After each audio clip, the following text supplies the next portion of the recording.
Première épître de Jean, chapitre 3. Voyez quel amour le Père nous a témoigné pour que nous soyons appelés enfants de Dieu. Et nous le sommes. Si le monde ne nous connaît pas, c'est qu'il ne l'a pas connu.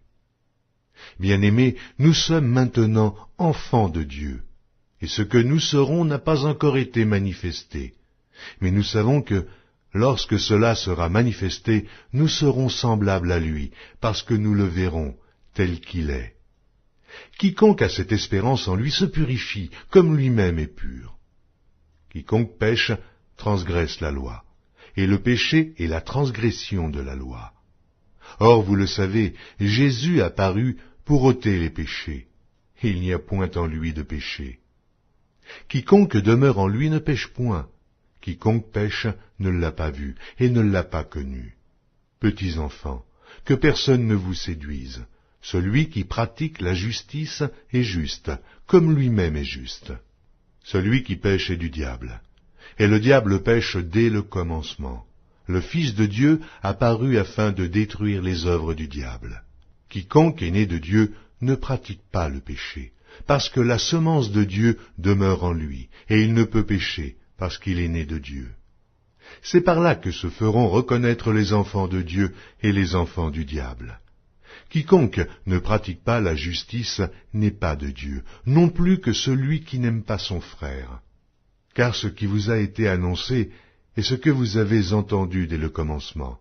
C'est que nous devons nous aimer les uns les autres, et ne pas ressembler à Caïn, qui était du malin et qui tua son frère. Et pourquoi le tua-t-il? Parce que ses œuvres étaient mauvaises, et que celles de son frère étaient justes. Ne vous étonnez pas, frères, si le monde vous hait. Nous savons que nous sommes passés de la mort à la vie, parce que nous aimons les frères. Celui qui n'aime pas demeure dans la mort. Quiconque hait son frère est un meurtrier. Et vous savez qu'aucun meurtrier n'a la vie éternelle demeurant en lui.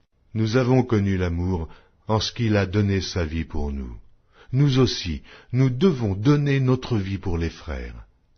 Si quelqu'un possède les biens du monde, et que, voyant son frère dans le besoin, il lui ferme ses entrailles, comment l'amour de Dieu demeure-t-il en lui?